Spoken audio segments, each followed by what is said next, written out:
Olá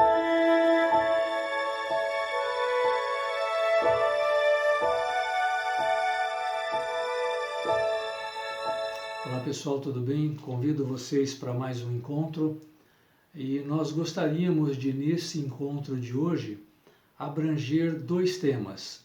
Um deles, a vida de oração, e o outro, a oração do Pai Nosso. Como nós estamos falando aqui de oração, os dois temas se referem à oração, nós achamos por bem juntarmos esses dois temas num único encontro. Então é sobre a vida de oração e a oração do Pai Nosso, a oração que o próprio Jesus Cristo nos ensinou, é que nós vamos focar a nossa reflexão de hoje. Mas antes, como todos os dias, vamos fazer também a nossa oração, invocando o Espírito Santo para que ele nos dê o discernimento necessário para um bom entendimento dessa nossa reflexão. Vamos iniciar então em nome do Pai, do Filho e do Espírito Santo. Amém. Vinde, Espírito Santo, enchei os corações dos vossos fiéis e acendei neles o fogo do vosso amor. Enviai o vosso Espírito e tudo será criado, e renovareis a face da terra.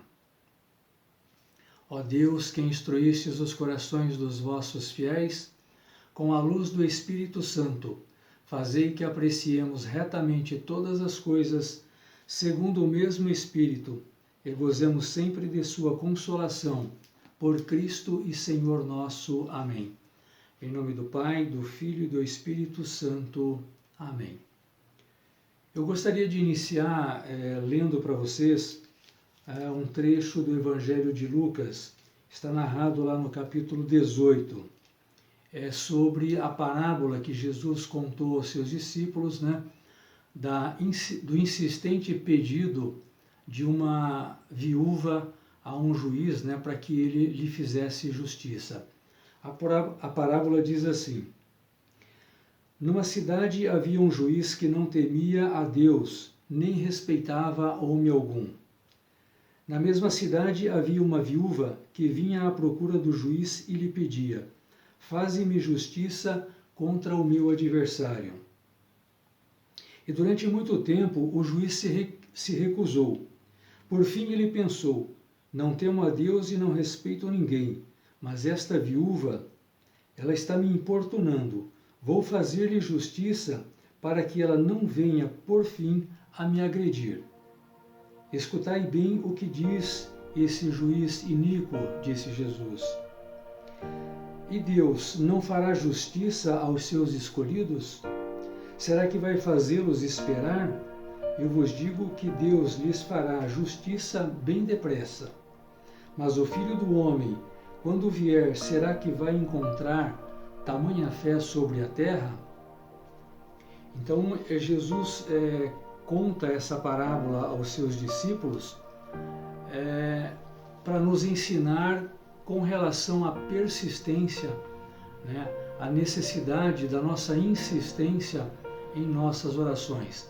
Assim como aquela viúva conseguiu ter o seu pedido atendido devido à sua insistência junto ao juiz, assim nós também devemos insistir, persistir em nossas orações a Deus. Então esse é o intuito dessa parábola, E também para que nós saibamos que as nossas orações, os nossos pedidos, nem sempre vão ser atendidos na nossa primeira oração, assim como aquele juiz iníquo, não atendeu também o pedido daquela viúva no seu primeiro pedido. Então nós devemos sim insistir sempre nas nossas orações. Duas realidades imediatas caracterizam a vida do cristão: a oração e a atitude. Essas duas coisas é que motivam a vida cristã. Este encontro ele visa aprofundar a primeira realidade, que é a oração. E o que é uma vida de oração, Uma vida de oração é uma vida onde nós reservamos momentos, né, da nossa vida para dialogar com Deus, momentos para termos intimidades com Deus. Sem dúvida, nesse processo de iniciação cristã, vocês já se aprofundaram no significado, né, experimental sobre Deus, sobre ter experiências com Deus. E a melhor forma de nós termos essa experiência com Deus é através da oração. É através da oração diária, através da insistência, da persistência, é que nós vamos criando esses momentos, né, esse diálogo com Deus.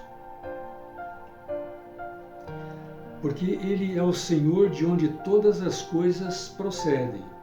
Por Ele tudo foi criado neste imenso processo que a ciência chama de evolução e que a fé ressalta como a história da criação continuada. De Deus viemos e para Ele vamos. Então, nós já falamos aqui também várias vezes que nós viemos de Deus, nós somos criaturas de Deus. Então nós temos essa certeza de que nós viemos de Deus. E nós então temos que ter uma grande preocupação de que nós devemos fazer tudo o que nós precisamos fazer nesta vida para que nós também possamos voltar a Deus, né? Porque nós sabemos que a nossa volta ela tem dois caminhos. Nós sabemos que a vida depois dessa nossa vida, ela é uma vida eterna, seja uma vida de salvação ou seja uma vida de condenação. A nossa razão de existir está no chamado que Ele nos fez a viver e, sobretudo, na destinação final que Ele nos quer conceder. O Deus de amor que nos amou tanto a ponto de nos dar o seu Filho único é infinito. A sua grandeza ultrapassa tudo quanto podemos imaginar. Ou seja, toda a grandeza de Deus, toda a misericórdia de Deus, todo o amor de Deus, ele é muito maior do que nós podemos imaginar.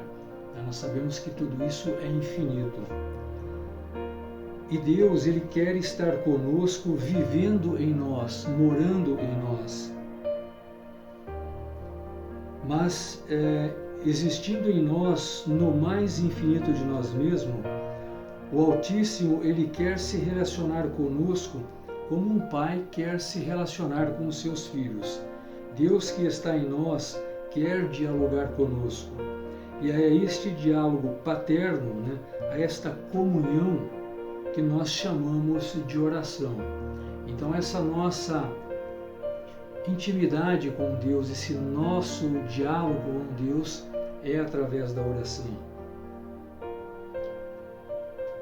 Quanto maior nossa atenção a Deus, mais qualificada será a nossa oração, porque nos movemos e existimos em Deus. O quanto mais intensa e consciente a nossa vida, mais familiar nós haveremos de ser com Deus.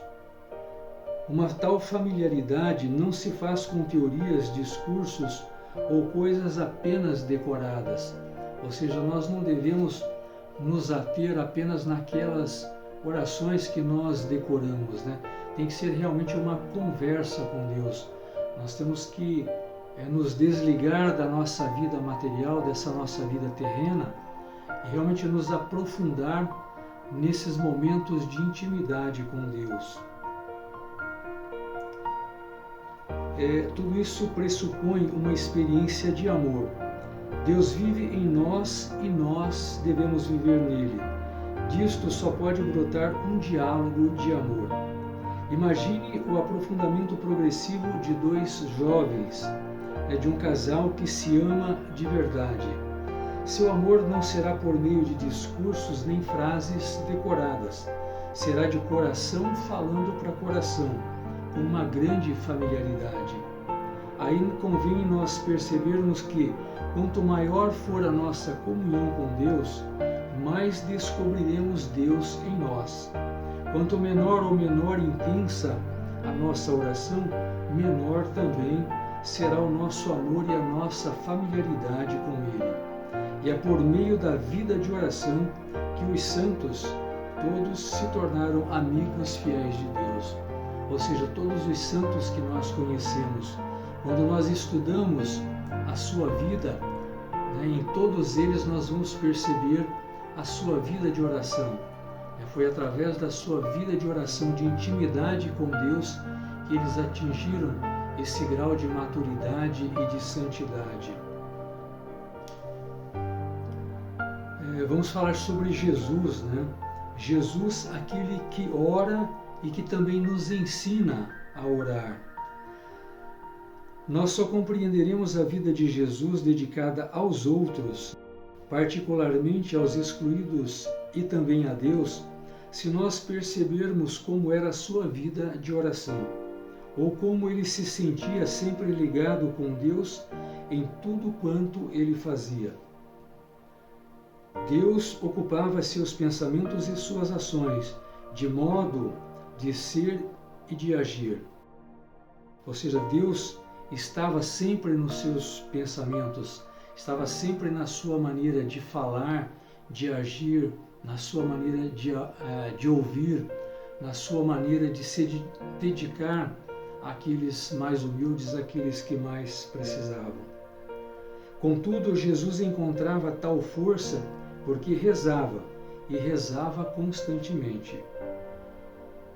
Lendo os evangelhos, nós podemos descobrir, às vezes até com surpresa, o quanto Jesus se retirava do meio dos outros só para rezar. Chegava a passar noites em oração, em diálogo com Deus, a quem ele chamava de Abba, ou seja, de papaizinho. Ele chamava esse Deus Pai de papaizinho, tão grande era a sua intimidade com Deus. A atitude de Jesus Cristo em oração, em contato com Deus, deveria ser algo tão impressionante que os apóstolos pediram a ele que os ensinasse a rezar. E foi por isso que ele ensinou a oração do Pai Nosso. Esse pedido está lá narrado no Evangelho de Lucas, no capítulo 11.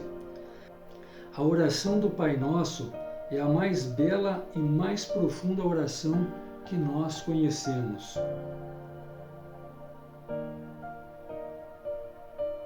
E ela caracteriza a vida dos cristãos.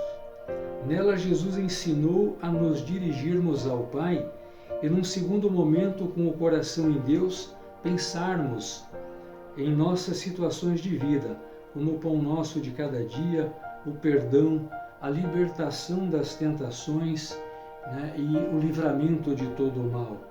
Nós repetimos sempre essa oração não porque nós sabemos, e a decoramos, mas porque nós queremos com ela repetir o amor e a familiaridade de Jesus com o seu Pai, com o nosso Pai.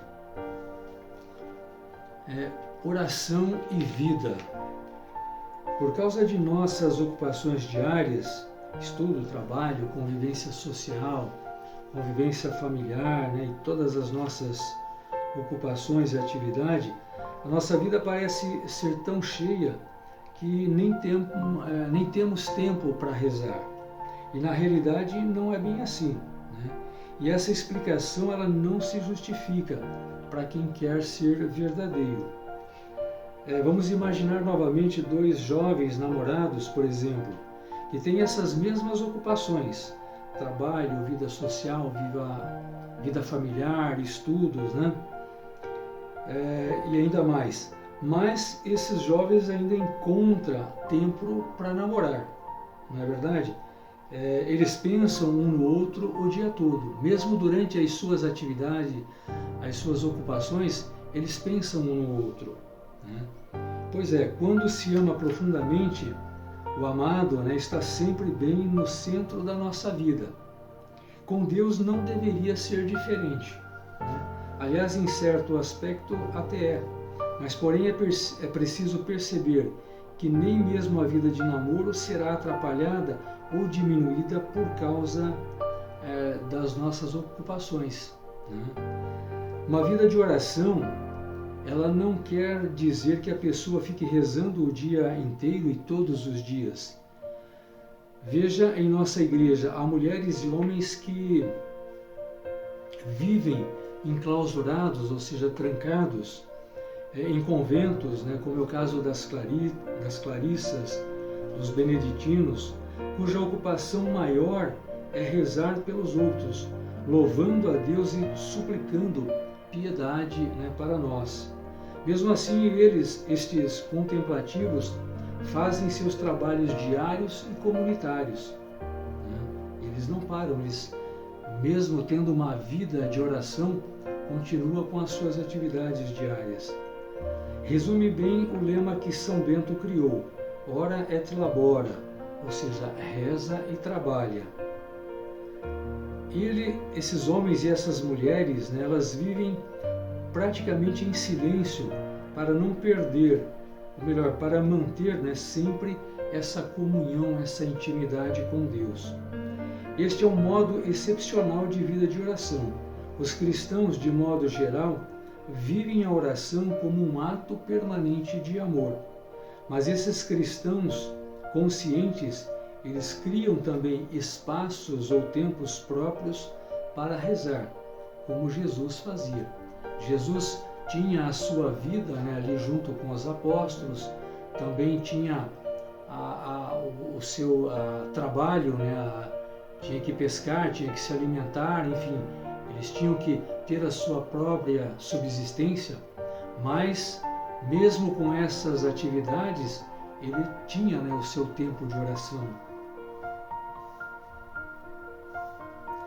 E essa oração também, nós devemos ter ela em mente, que ela deve ser individual, o pessoal, mas também comunitária. Ela não pode ser somente uma vida de oração pessoal, uma vida de oração individual. A grande maioria dos cristãos fazem suas orações de manhã, antes de ir para o trabalho, antes de se alimentar, antes de qualquer atividade. À noite, enfim, cada um tem um momento particular de oração, onde você se dedica a ter aquele momento de intimidade, de conversa com Deus. É sobre o que você passou durante o dia, os seus problemas, as suas dificuldades, tristezas, alegrias, ou seja, assim como a gente conta tudo aquilo que se passa entre nós para aquela pessoa que a gente gosta, a gente também deve expor, colocar isso para Deus. Não que Deus não saiba, porque Deus sabe de tudo o que acontece conosco o dia todo, mas é uma forma que nós temos de gratidão por tudo aquilo que nós passamos durante o nosso dia. E de todos esses tipos de oração, tanto pessoal como comunitária, a mais importante dela, como nós já falamos aqui, é a Santa Missa, é a celebração da Eucaristia. É nessa Santa Missa dominical, comunitária, que nós celebramos o grande encontro com Deus e junto com os demais irmãos. Muitos que participam da Santa Missa dizem que têm dificuldades em rezar com os outros. É claro que rezar junto é bem diferente do que rezar sozinho. Porém, com o tempo e o aprofundamento dessa experiência da oração comunitária, que nós vamos superando essas dificuldades. Muita gente tem dificuldade, às vezes, de ir à igreja com bastante gente, de rezar em voz alta, enfim. Mas isso, da mesma forma, nós devemos fazer com insistência, com persistência, para a gente ir se acostumando e se aprofundando mais nesse tipo de oração. Outros tipos de oração comunitária, as novenas, que são feitas às vezes na igreja, às vezes nas casas, junta-se um grupo de famílias e um grupo de oração, onde uma vez por semana se reúne na casa de uma família para se rezar um terço, se rezar uma novena, enfim, para se reunir de forma comunitária. Então rezar, cantar e meditar na comunidade torna-se agradável, pois se cria um espírito novo de comunhão com Deus junto com os irmãos. Ainda outras formas, de oração, como nós já falamos, o terço, a Nossa Senhora, as novenas e assim por diante.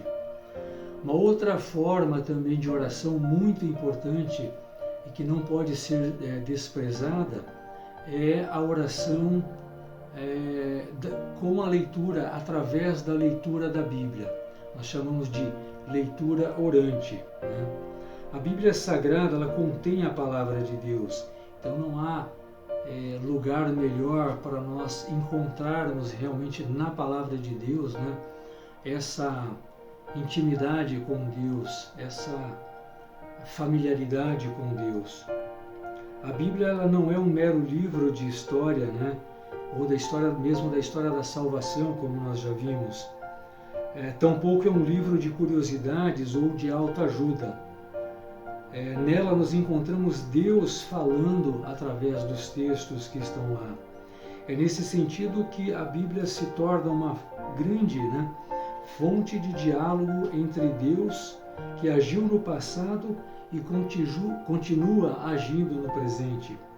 Por isso, ao contar as histórias passadas da intervenção de Deus na vida dos homens e mulheres, a Bíblia atualiza para nós hoje a mesma atenção de Deus para conosco. A palavra de Deus se torna viva e eficaz para quem consegue, mesmo que aos poucos e progressivamente, escutar e falar com Deus por meio da leitura orante da Bíblia. Esse processo de leitura orante, ele também pode ser feito de forma individual e em grupos, Existem muitos grupos de oração, muitos grupos de estudo bíblico, que pode nos ajudar muito, além de conhecer a Bíblia, de conhecer a Sagrada Escritura, também de transformar essa leitura em momentos de oração. Rezar é bom e faz bem à pessoa, confere-lhe a serenidade na vida, discernimento diante das pessoas, das coisas e dos momentos, principalmente dos momentos difíceis da nossa vida. Às vezes rezar se torna difícil porque não vem uma ideia, uma palavra, Quantas vezes a gente realmente fica ajoelhados, e não encontra palavras, para começar essa oração, esse diálogo com Deus. Mas o silêncio também ele faz parte da oração. A meditação, o pensamento em Deus, o pensamento na palavra de Deus, naquilo que nós ouvimos no Evangelho diário, em alguma leitura que nós fizemos. Então, às vezes, não devemos nos preocupar com a falta de palavras, O instante de silêncio, ajoelhados diante de Deus, isso por si só já é um momento de oração. Às vezes a gente fica sem saber o que dizer. Parece que Deus não nos escuta, não responde. Mas rezar é um ato, como nós já falamos, de familiaridade com Deus. É um ato de amor, que nem sempre precisa de palavras, ou de sinais, mas apenas de estarmos com Deus. E a nossa oração, ela tem que ser também uma oração de louvor, uma oração de ação de graças, e não só de súplica. Então, dentro do nosso momento de oração, nós temos que nos preocupar, óbvio, de fazer os nossos pedidos, as nossas súplicas, mas esse momento também ele tem que ser de louvor a Deus, momento de ação de graças, ou seja, de não esquecermos de agradecer a Deus por tudo que nós temos, Por mais difícil que tenha sido aquele nosso dia, seja no trabalho, na relação com as pessoas, com a família, mas com certeza nós temos muito o que agradecer. Porque a vida de oração ela acompanha o ritmo da nossa vida. É por isso que na oração nós abrimos a gratidão a Deus por tudo quanto dele recebemos. Agradecemos porque sabemos que em tudo está a sua mão, a mão criadora e protetora de Deus.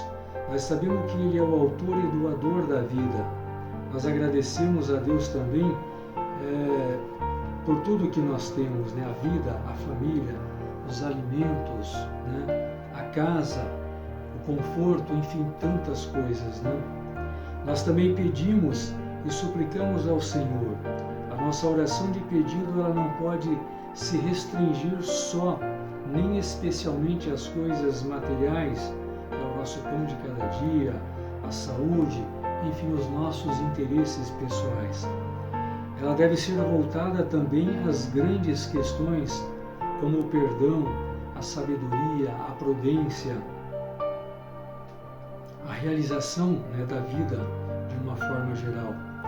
Pede-se particularmente pelos necessitados e pelos que podem tirá-los das dificuldades.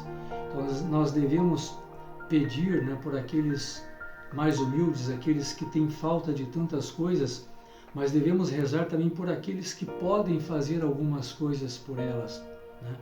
Então é importante que nas nossas orações nós rezemos pelos nossos governantes, por aqueles que têm o poder, por aqueles que decidem todos os dias pelo nosso país, para que essas decisões sejam também em favor dos mais fracos, né?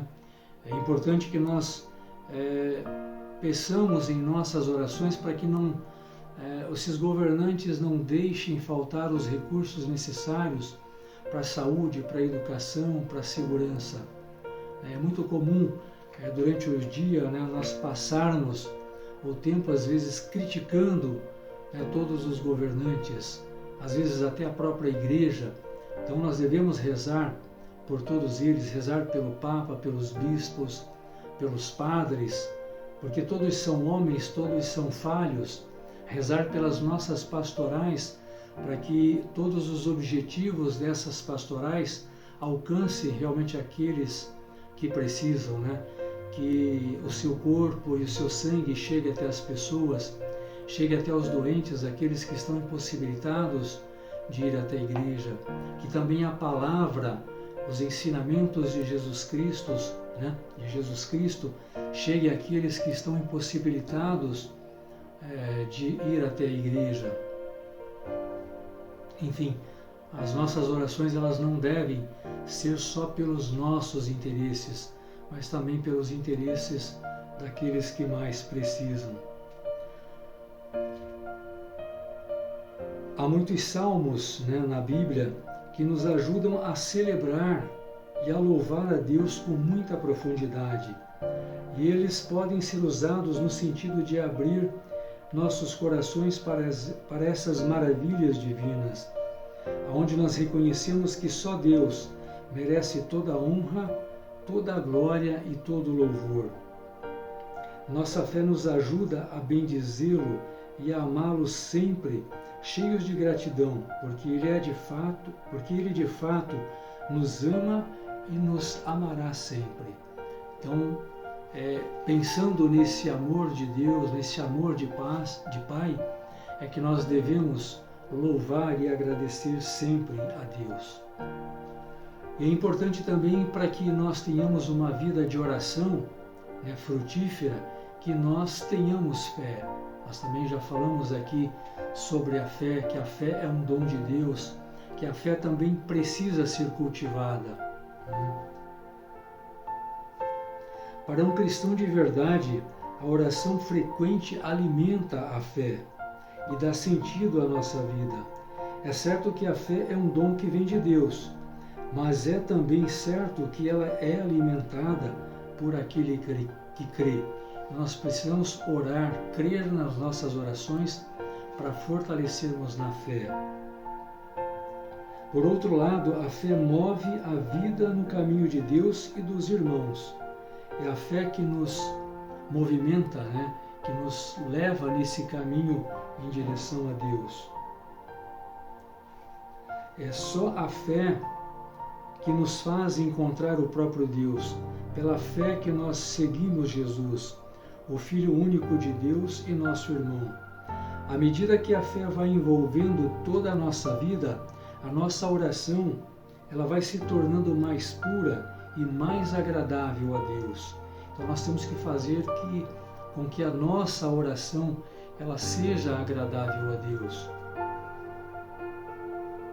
Ao mesmo tempo, a vida vivida pela oração, né? E na oração nos ajuda a amadurecermos sempre mais. Nos dá certeza e a garantia de que caminhamos construindo dignamente nossa própria vida. A fé nos ajuda a superar as imprevistas e constantes dificuldades, auxilia-nos a manter serenidade nas reveses da vida, encoraja-nos nos sofrimentos e doenças, fortalece nosso caráter e nossa personalidade, faz-nos mais irmãos e mais amigos. Por fim, aquele que reza e tem uma vida de oração é capaz de descobrir o significado da própria vida e da própria fé com o grande dom de Deus. Então, na nossa oração, é importante, né, que a gente peça a Deus que nos fortaleça também todos os dias na fé. Devemos orar, rezar, para que Deus nos mantenha sempre perseverantes na oração, né? Rezar para que a gente não desista, para que a gente acredite e confie nas nossas orações. Rezar, né, para que a gente não perca a nossa fé, né, e que nós acreditemos que, como aquela viúva, né, ela creu na sua persistência, na sua insistência junto àquele juiz. Então, lembrando, né, que se o juiz iníquo, que é um homem mau, atendeu, né, o pedido daquela viúva por conta da sua insistência, quanto mais Deus não nos atenderá.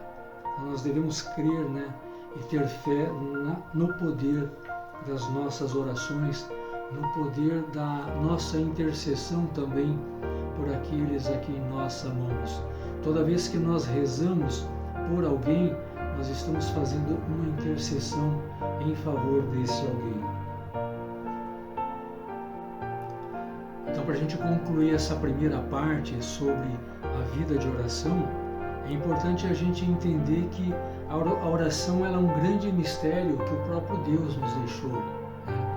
Então, a gente crer na oração, crer que o nosso pedido vai chegar até Deus e Ele vai nos atender, faz parte, né, de todo esse mistério de Deus.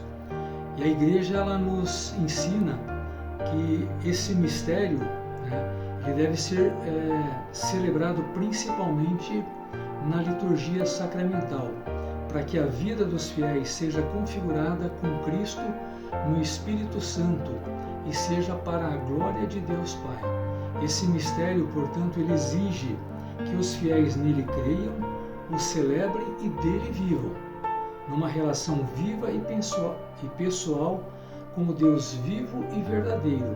Então, essa relação com Deus que nós falamos, né, é que é a oração.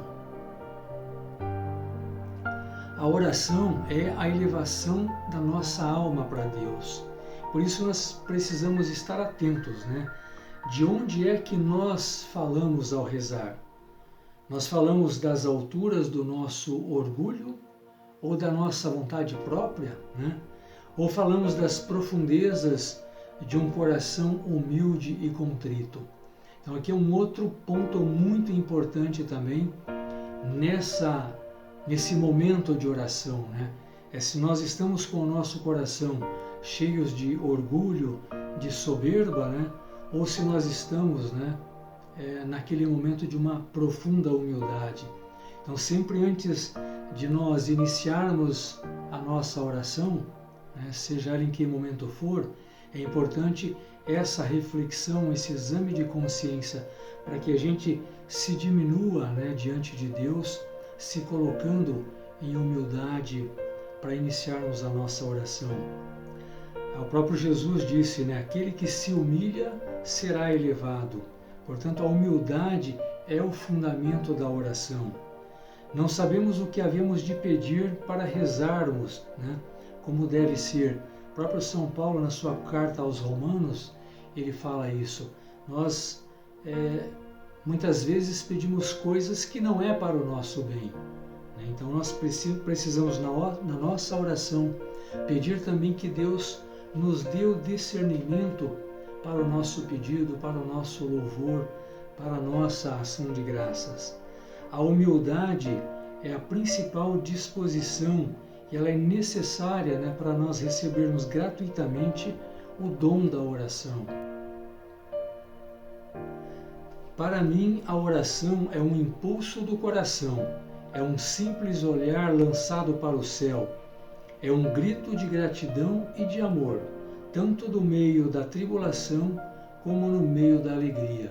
Então essa é uma oração, né, de Santa Teresinha do Menino Jesus. E aí nós passamos então para esse nosso segundo momento desse encontro, que é para falarmos sobre a oração do Pai Nosso, né? Vamos conversar um pouco sobre ela para ver o quanto nos ensina essa oração e o quanto também nós devemos refletir, né, sobre ela. Muitas vezes nós rezamos apressadamente, de forma decorada, e passa desapercebido, né, na nossa mente aquilo que realmente nós estamos rezando, aquilo que realmente o próprio Jesus Cristo quis, né, que nós rezássemos quando Ele nos ensinou essa oração. Essa oração, ela foi ensinada por Jesus Cristo atendendo o pedido dos seus próprios discípulos. Seus discípulos, fascinados com a forma com que Jesus rezava, eles também pediram, né, a Jesus que os ensinasse a rezar. A oração do Senhor, como ela é conhecida também, o Pai Nosso é conhecido como a oração do Pai Nosso, a oração do Senhor ou a oração dominical. Então a oração do Senhor é realmente um resumo de todo o Evangelho. Depois de o Senhor nos ter legado esta fórmula de oração, Ele acrescentou: pedi e recebereis. Essa frase ela está narrada lá no capítulo 16 do Evangelho de João. Tudo o que pedires ao Pai em meu nome, Ele vô-lo concederá. Então, se nós pedimos, né, com fé, pedimos a Deus Pai em nome de Jesus Cristo, né, nós alcançaremos esse nosso pedido. Mas é preciso que nós compreendamos que Deus só vai nos atender se for para o nosso bem. E é esse discernimento que nós temos que ter, que muitas vezes, quando Deus não nos atende nos nossos pedidos, é porque Ele sabe aquilo que é melhor para nós. Ele sabe que, não atendendo esses nossos pedidos, né, Ele está fazendo o bem para nós. É a mesma coisa, né, para quem tem filhos, sabe muito bem o que é isso. Quantas vezes os filhos pedem coisas para nós que nós não damos, né, não atendemos, porque nós sabemos que aquilo não vai ser bom para a vida dele. Assim, cada um pode, portanto, dirigir a Deus diversas orações segundo as suas próprias necessidades, mas começando sempre pela oração do Senhor, que continua a ser a oração fundamental na nossa vida. Depois de ter mostrado como os salmos são o alimento principal da oração cristã e converge para as petições do Pai Nosso, Santo Agostinho concluiu: percorrei todas as orações que existem na Sagrada Escritura, e não creio que possais encontrar uma só que não esteja incluída, né, e compendiada nesta oração fundamental que é a oração do Senhor. Então, Santo Agostinho, ele concluiu que dentro de todas as orações que existem na Bíblia, todas elas convergem para essa única oração que o Senhor Jesus nos ensinou. Em resposta ao pedido dos seus discípulos, né, Senhor, ensina-nos a orar, que está lá no capítulo 11 de Lucas, Jesus confia-lhes a oração cristã, o Pai Nosso. A oração do Senhor é verdadeiramente o resumo de todo o Evangelho, a mais perfeita das orações. está no centro da Sagrada Escritura. É chamada oração do Senhor porque nos vem do próprio Senhor Jesus, mestre e modelo da nossa oração. A oração do Senhor é a oração da Igreja por excelência. Faz parte integrante das horas principais do ofício e dos sacramentos da iniciação cristã. A oração do Senhor ela faz parte dos sacramentos do batismo, da confirmação e da Eucaristia. Integrada na Eucaristia, ou seja, fazendo parte da celebração eucarística ou da celebração da missa, ela tem um caráter escatológico, de todos os nossos pedidos, na esperança do Senhor até que Ele venha. Vamos falar um pouco de cada parte da oração do Pai Nosso, Rezando o Pai Nosso, é ao nosso Pai que nós estamos nos dirigindo. É nessa oração que nós confessamos que o Filho é por Ele gerado eternamente e que dele procede também o Espírito Santo. Também não confundimos as pessoas da Santíssima Trindade, pois nesta oração nós confessamos que a nossa comunhão é com o Pai, é com o Filho, Jesus Cristo, é no seu único Espírito Santo. Mesmo nós fazendo esta oração, nos dirigindo ao Pai, nós não confundimos essa interpretação da Santíssima Trindade. Porque a Santíssima Trindade ela é consubstancial, ela é indivisível. Quando nós rezamos ao Pai, nós o adoramos e o glorificamos também no Filho e no Espírito Santo. Quando nós dizemos que estais no céu, isso não quer dizer que nós estamos nos referindo a um lugar, que Deus esteja num lugar, porque nós sabemos que Deus ele é onipresente, Ele está presente em todos os lugares e em todas as coisas. Mas nós queremos dizer que é uma maneira de ser, Deus ele está acima de tudo. Então, quando nós dizemos que estais no céu, é uma forma de designar a sua majestade, a santidade de Deus e também a sua presença em todos os lugares. O céu ou a casa do Pai, ela constitui uma verdadeira pátria, ou seja, aquela pátria, aquele lugar e tempo em que nós esperamos, Quando Cristo, que é a nossa vida, se manifestar novamente, então também vós vos manifestareis com Ele em glória. Isso está escrito na carta de São Paulo aos Colossenses. Ou seja, o céu a que se refere a oração do Pai Nosso é a própria glória eterna de Deus.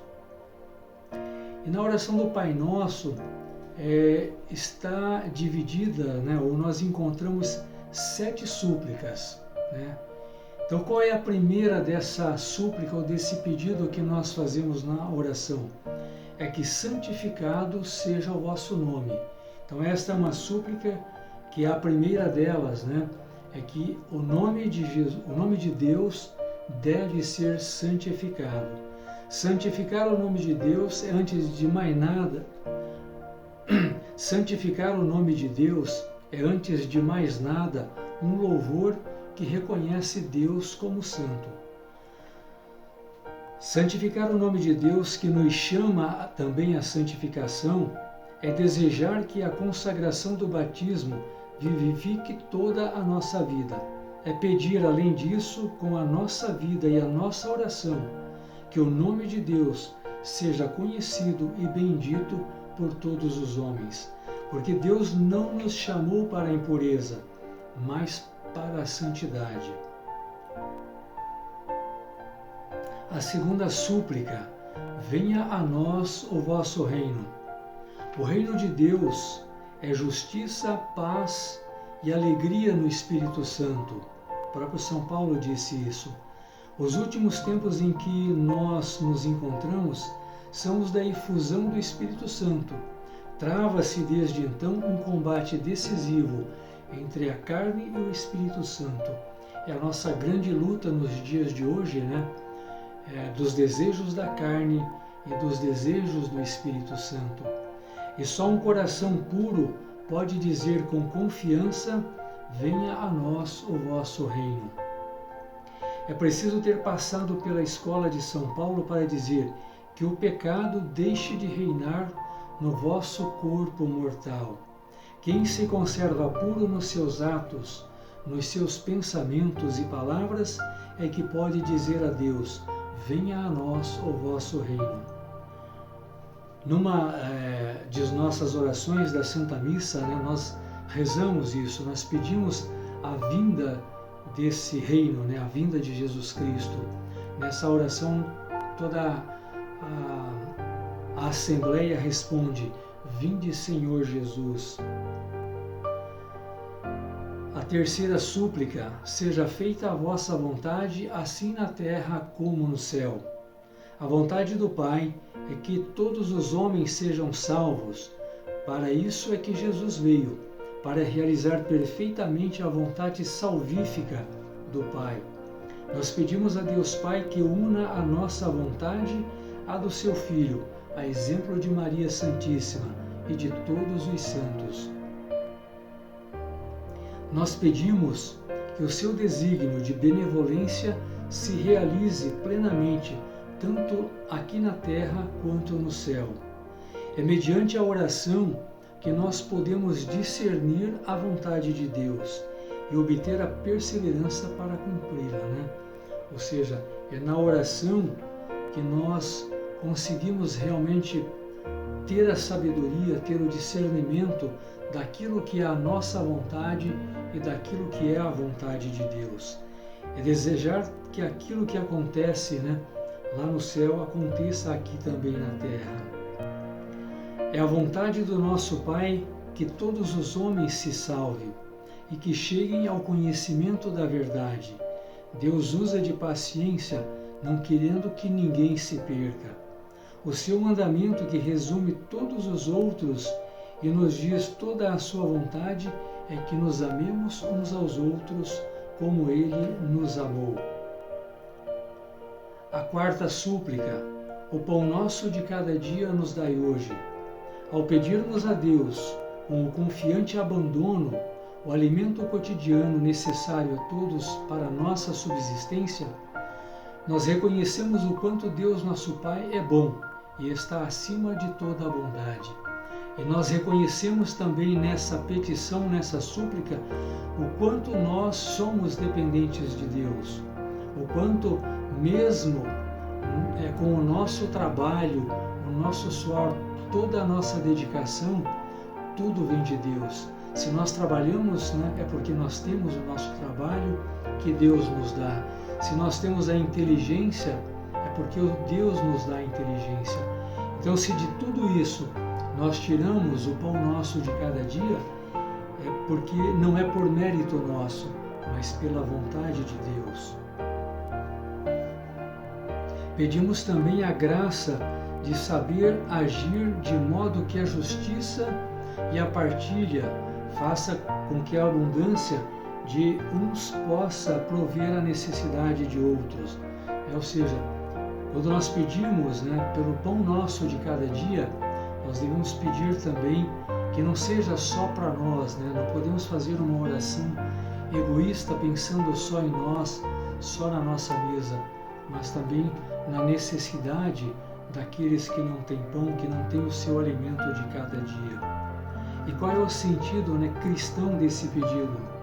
Porque o homem não vive só de pão, mas de toda a palavra que sai da boca de Deus. Este pedido refere-se igualmente à fome e sede também da palavra de Deus, e à fome e sede também do corpo e do sangue de Cristo, né, do Jesus Eucarístico. Assim como a fome, né, do Espírito Santo que mora em nós, do qual nós somos templo. E por isso nós devemos pedir com uma confiança absoluta, né, para hoje, o qual nos é dado sobretudo na Eucaristia e que antecipa aquele banquete do reino de Deus que está por vir.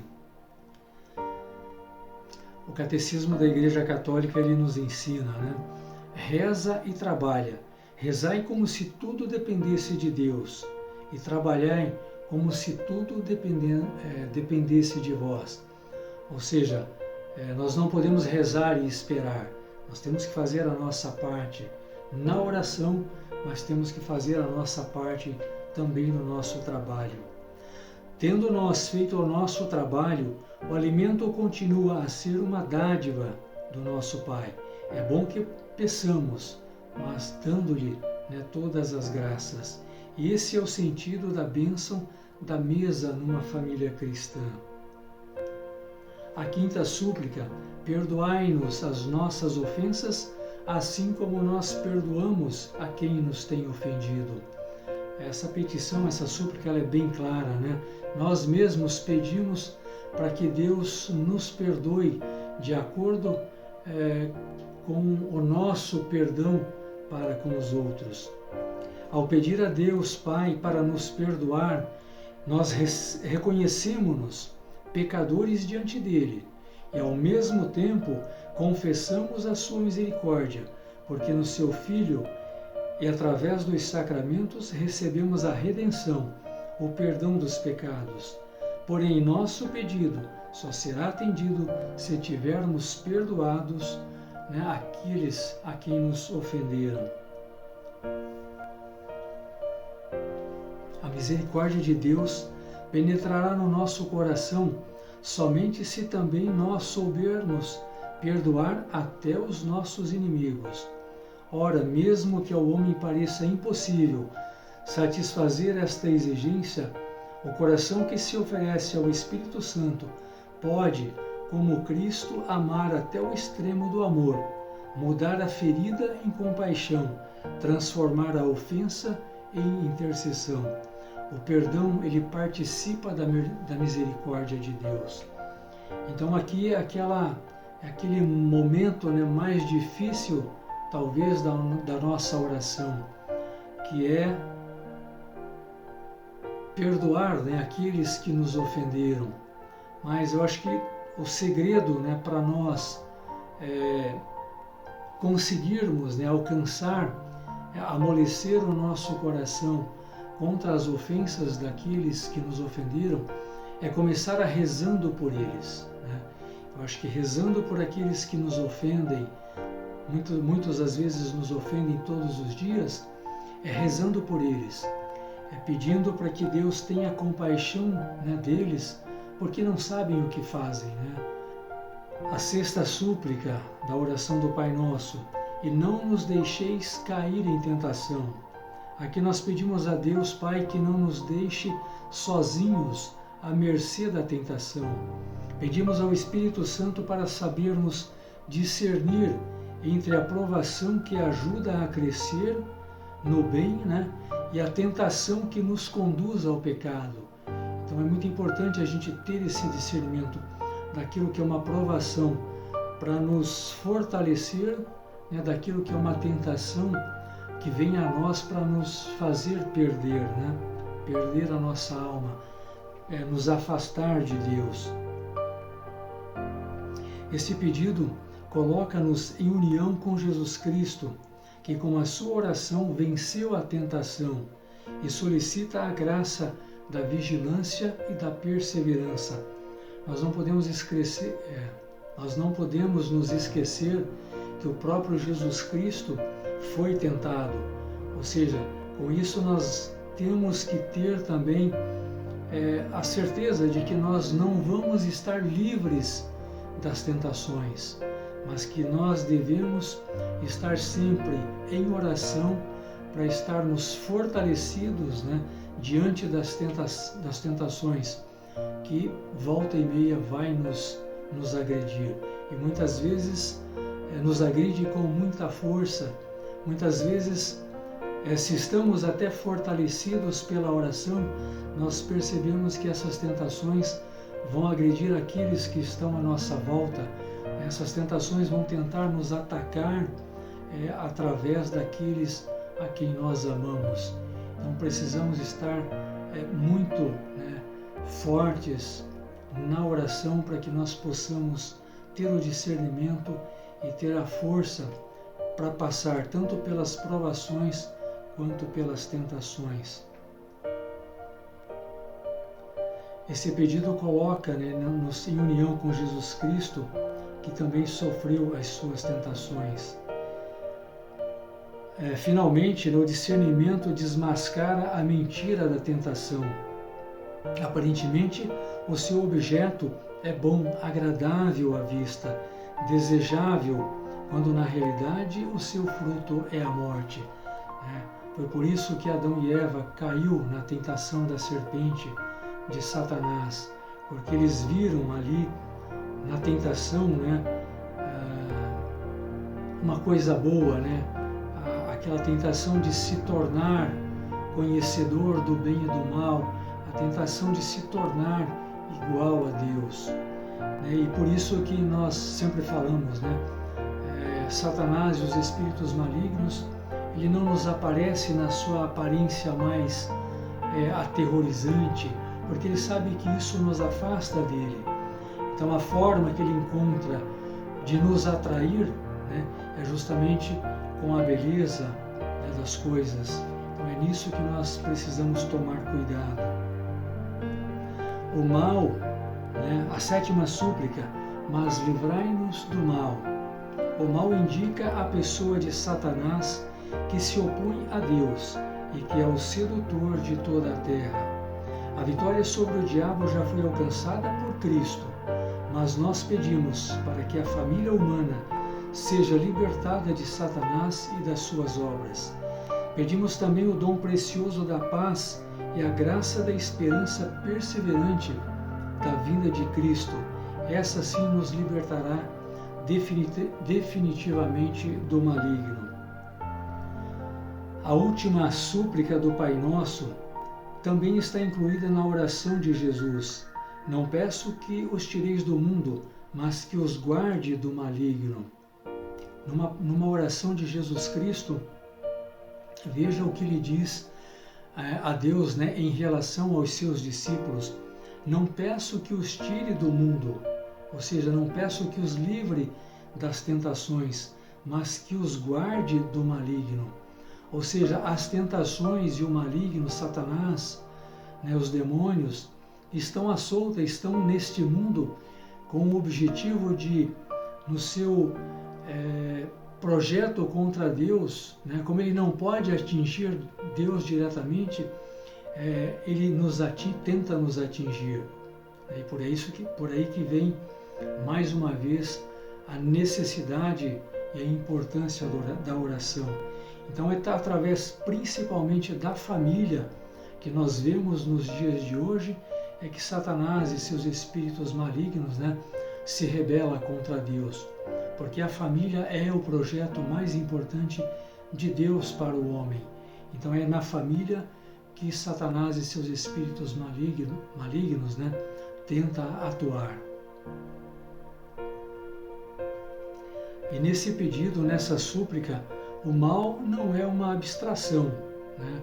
Não é uma coisa abstrata, mas designa uma pessoa, Satanás, o maligno, o anjo que se opõe a Deus, né? O próprio diabo.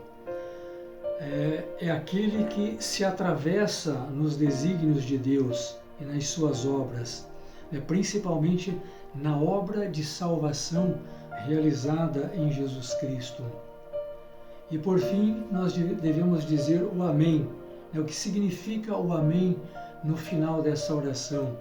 Quer dizer que quando nós dizemos Amém, significa assim seja, que isto seja feito, né? Que tudo o que está contido na oração que Deus nos ensinou seja realizado. Isso quem disse foi São Cirilo de Jerusalém.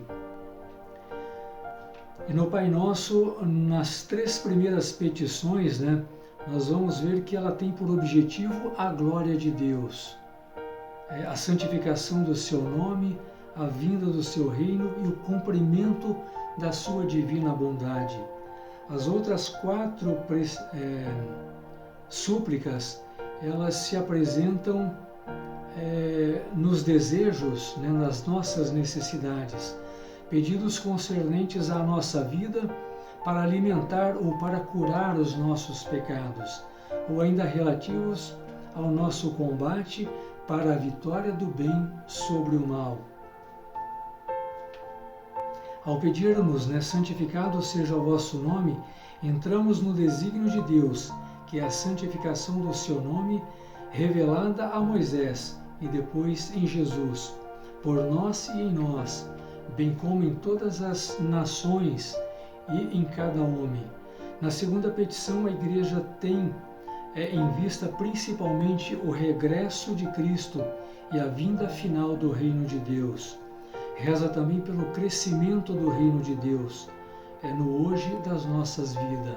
Ou seja, o crescimento do reino de Deus são almas salvas, Na terceira petição, ou na terceira súplica, pedimos ao Pai que una a nossa vontade, à vontade de seu Filho, para cumprir o seu desígnio de salvação do mundo. Na quarta petição, ao dizermos, dai-nos, exprimimos a comunhão com os nossos irmãos, a nossa confiança filial no nosso Pai do céu. O pão nosso designa o alimento terrestre necessário à subsistência de todos nós, mas também significa o pão da vida, a palavra de Deus e o corpo de Cristo. Ele é recebido de hoje como alimento indispensável, substancial do banquete do reino, antecipado através da Eucaristia. Então, cada vez que nós participamos da Santa Missa, participamos da Eucaristia, nós já estamos nos antecipando nesse reino de Deus. A quinta súplica implora para que as nossas ofensas à misericórdia de Deus, a qual não pode penetrar no nosso coração sem nós termos sido capazes de perdoar os nossos inimigos, a exemplo e com a ajuda de Cristo. Então Deus nos deu esse exemplo e Ele coloca isso de forma bem categórica nessa oração do Pai Nosso. Ao dizermos não nos deixeis cair em tentação, pedimos a Deus que não permita que enveredemos pelo caminho do mal. Esta súplica implora o espírito de discernimento e de fortaleza, solicita a graça da vigilância e a perseverança final. Na última petição, mas livrai-nos do mal, o cristão roga a Deus com a Igreja que manifeste a vitória já alcançada por Cristo sobre o príncipe deste mundo, Satanás, o anjo que se opõe pessoalmente a Deus e ao seu plano de salvação. Então, pessoal, aqui nós temos essa reflexão sobre a necessidade da nossa vida de oração, de como ela deve ser, e principalmente com essa interpretação do Pai Nosso, com aquilo que nós realmente devemos ver dentro da oração do Pai Nosso, a gente conclui esse nosso tema de hoje, vida de oração e a oração do Pai Nosso. Então aqui está, acho que a chave para a nossa vida. Se nós viemos de Deus, estamos aqui nessa caminhada para caminharmos rumo ao reino de Deus, para nos livrarmos de todas as nossas tentações e não corrermos o risco de sermos desviados para a condenação da vida eterna. Então aqui, junto com aquelas bem-aventuranças que nós falamos, mas a vida de oração e de como ela deve ser, tenho certeza que isso nos dá um grande subsídio para a nossa vida enquanto aqui nesta terra. Então, pessoal, eram esses os temas, era essa a nossa reflexão, o recado, a mensagem que nós tínhamos para vocês nesse encontro de hoje. Então reflitam bastante, fiquem com Deus e até a próxima, se Deus quiser.